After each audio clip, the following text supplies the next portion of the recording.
کا قرب مل سکتا ہے۔ خود داتا صاحب نے اپنا ایک واقعہ کشف المعجوب میں بیان فرمایا ہے۔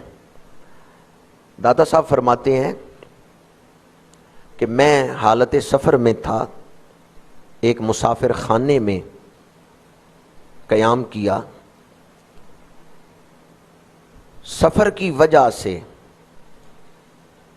کپڑے بوسیدہ تھے، گرد و غبار پڑا ہوا ہے۔ جب میں مسافر خانے میں داخل ہوا تو کچھ درویش وہاں پہلے بیٹھے ہوئے تھے جو خربوزہ کھا رہے تھے۔ وہ داتا صاحب کو نہیں پہچانتے تھے کہ یہ کون سی ہستی آئی ہے، اور داتا صاحب نے بھی اپنے آپ کو چھپایا ہوا تھا۔ یہ میں اکثر کہتا ہوں کہ داتا صاحب نے تو اپنے آپ کو چھپائے رکھا ہے، یہ اجمیر والے پیر آئے ہیں جو ظاہر کر گئے ہیں۔ گنج بخشے فیض عالم مظہر نور خدا، ناقصاں را پیر کامل کاملاں را۔ حضرت پیر بلے شاہ قصوری رحمت اللہ تعالی علیہ نے لکھا ہے نا، اٹھ بلیا چل اوتھے چلیے جتھے سارے انے، نہ کوئی ساڈی ذات پچھانے نہ کوئی سانو مننے۔ نہ کوئی ساڈی ذات پچھانے نہ کوئی سانو مننے۔ حضرت پیر بلے شاہ قصوری بھی سید تھے، گیلانی سید تھے، حضور غوث اعظم کی اولاد میں سے تھے، اور عالم بھی تھے، بڑی عزت تھی۔ تو آپ فرماتے ہیں چل بلیا چل اوتھے وسیے جتھے سارے انے، نہ کوئی ساڈی ذات پچھانے نہ کوئی سانو مننے۔ داتا صاحب مسافر خانے میں داخل ہوئے، سفر کی وجہ سے لباس بوسیدہ اور اوپر گرد و غبار ہے۔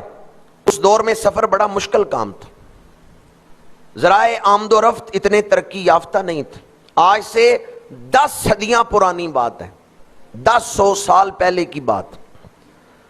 داتا صاحب فرماتے ہیں جب میں مسافر خانے میں گیا، کچھ مسافر وہاں بیٹھے خربوزہ کھا رہے تھے، میں تھوڑے فاصلے پہ بیٹھا، انہوں نے مجھے وہ مانگنے والا فقیر سمجھ لیا، تو خربوزے کے چھلکے، خربوزہ کھا کے چھلکے وہ مجھے مارنے لگے، میری طرف پھینکنے لگے۔ داتا صاحب فرماتے ہیں کچھ عرصے سے میری منزل رک گئی تھی، میرا سفر جو روحانی تھا وہ رکا ہوا تھا، میں دعائیں کر رہا تھا، راز نہیں کھل رہا تھا۔ میں جب اس مسافر خانے میں جا کے بیٹھا اور وہ مسافر چھلکے مجھے مارنے لگے، اب ذرا ایک لمحے کے لیے تصور تو کریں، یہ سلوک آپ کے ساتھ ہو تو آپ کا ریئیکشن کیا ہوگا؟ آپ کہیں بیٹھے ہوں اور 5-7 دوست کوئی خربوزے کھا رہے ہوں، وہ ساری چھلکے آپ کو مارنے لگیں، آپ کا رد عمل کیا ہوگا؟ انا پہ ضرب لگتی ہے تو وہ امتحان کا وقت ہوتا ہے۔ جب انسان کی انا پہ ضرب لگتی ہے، یہ امتحان کا وقت ہوتا ہے کہ اس وقت بھی بندہ خدا کا خوف کرتا ہے یا نہیں، اس وقت بھی وہ رب کی طرف دھیان کرتا ہے یا نہیں۔ اور یہ کتنی بڑی ضرب ہے کسی شخص کی عزت پر کہ چھلکے پھینکے جائیں اس کی طرف۔ داتا صاحب فرماتے ہیں وہ چھلکے پھینکتے ہوئے مسکرا رہے تھے، آپس میں ایک دوسرے سے گپ شپ لگا رہے تھے، خوش ہو رہے تھے میری طرف چھلکے پھینک کے۔ میں نے اس وقت صبر کیا، اپنے جذبات پہ کنٹرول کیا۔ میں نے کہا یہ بھی اللہ کی مخلوق ہی ہے، چلو کچھ دیر ان کو خوش ہونے دو، مجھے چھلکے مار رہے ہیں تو کیا ہوا، انہیں کچھ دیر خوش ہو لینے دو، خوش ہو لینے دو ان کو۔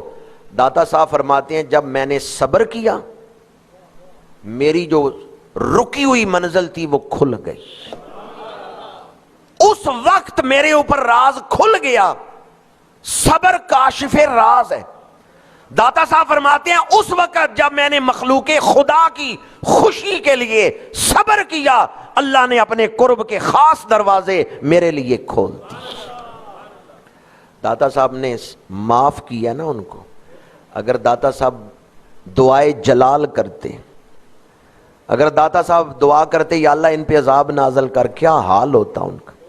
بخاری شریف کی حدیث قدسی ہے، من عاد لی ولیا فقد آذنتہ بالحرب، جو اللہ کے ولی سے دشمنی کرے اللہ اسے اعلان جنگ کرتا ہے۔ من عاد لی ولیا فقد آذنتہ بالحرب، جو اللہ کے ولی سے دشمنی کرے اللہ اسے اعلان جنگ۔ میں